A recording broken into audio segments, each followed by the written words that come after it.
Hi, I'm Gus Barney, and today's topic is, are you your thoughts and are you your mind? Okay, a lot of people think that they're their thoughts and their minds, but the truth of the reality of all of this is that they're not, okay?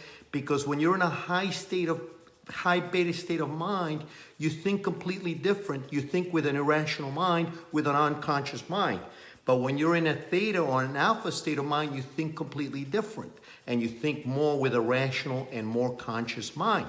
Okay, people say, oh, but you don't understand. My child, it's about my child. And this has happened. And this event, I can't get it out of my mind. It's making me crazy. Okay, when you do that, it doesn't matter that it's the closest person to you, that it's your child, or it's your husband, or it's your wife, or it's your mother, or it's your father. Those things don't matter. The way that you treat them, it's still exactly the same. That's not going to change. Why won't that change? It doesn't matter. When you pick your friends, it's easier. You don't pick your family. So therefore, you still have to treat it in a certain way that is going to bring you inner peace. If they're not bringing you inner peace, that means that you're taking everything to heart. You're an emotional basket case, and you become enslaved to these thoughts and these emotions. I'll give you an example. With my oldest daughter, when I first got divorced, after a little while, she wanted to spend more time at her mother's than at my place.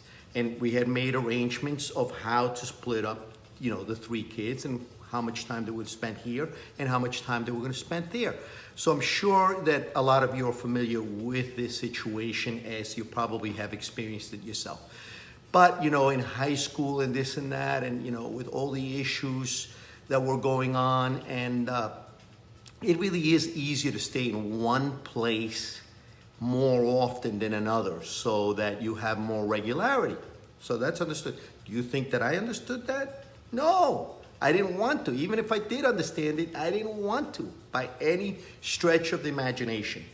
So what happened when my daughter came up to me and said, well, Dad, I want to stay more over there than over here. I, jumped into bed, dived into bed, and started crying like a little girl. Now, my other daughter would say, because of that statement, I'm a sexist. But the truth of the matter is that when I jumped into this depression and into these things, I'm a bad father. She doesn't love me. This is terrible. How could it be happening to me?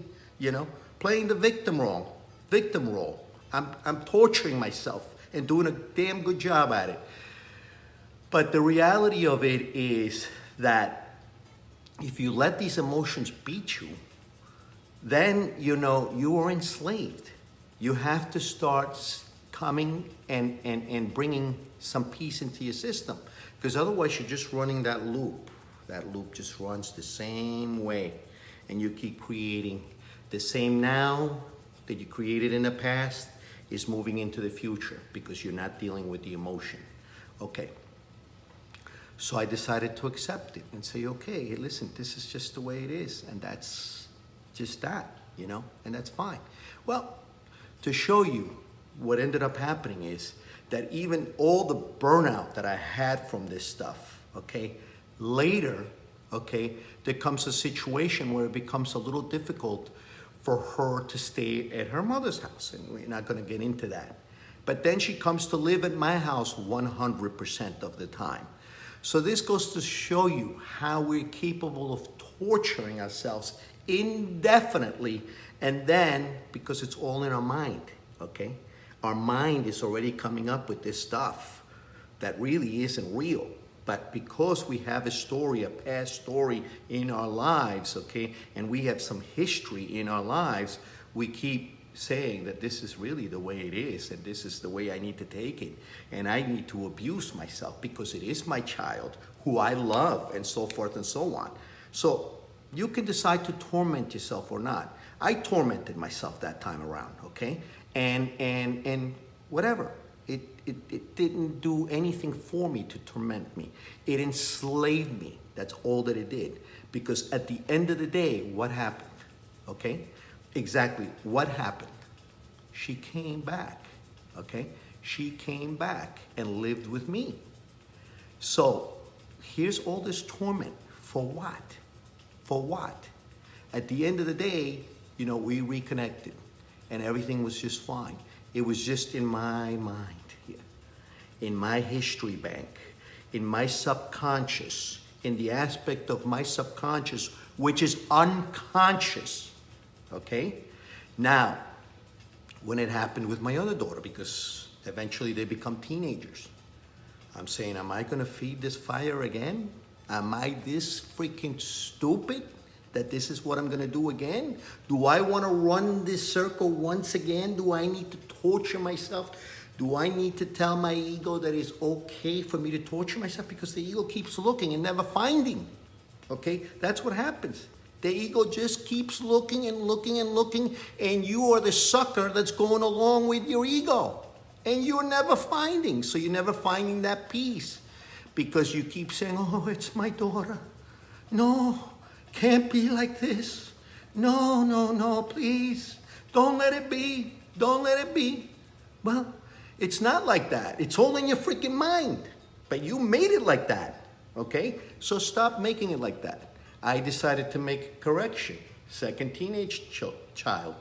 Let's make the correction. I'm going to torture myself again? No, I'm not going to torture myself. I connect the way that needs to be connected and find that inner peace and have that relief and not feed that vicious cycle.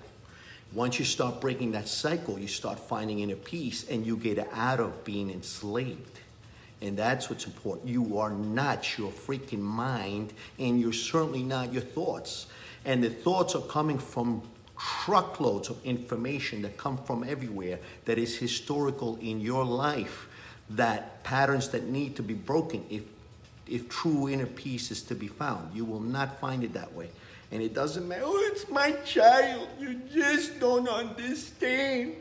You stupid bastard, you don't understand. It's my child. It doesn't matter who it is. At the end of the day, you're looking to find inner peace. And you got to get into your heart, okay? Not into your mind, not into your thoughts, because your thoughts are corrupted with all kinds of information coming from everywhere.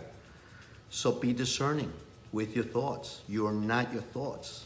And the minute, I'm going to put very shortly a 5-minute breathing meditation that changes the way you think right after that. And it helps you bring into a rational mind. And then you come to the conclusion and realize that you're just not your thoughts and you're not your mind. You're not this programming that you have received. And the thing is, we do have to break the programming if we want to not be enslaved.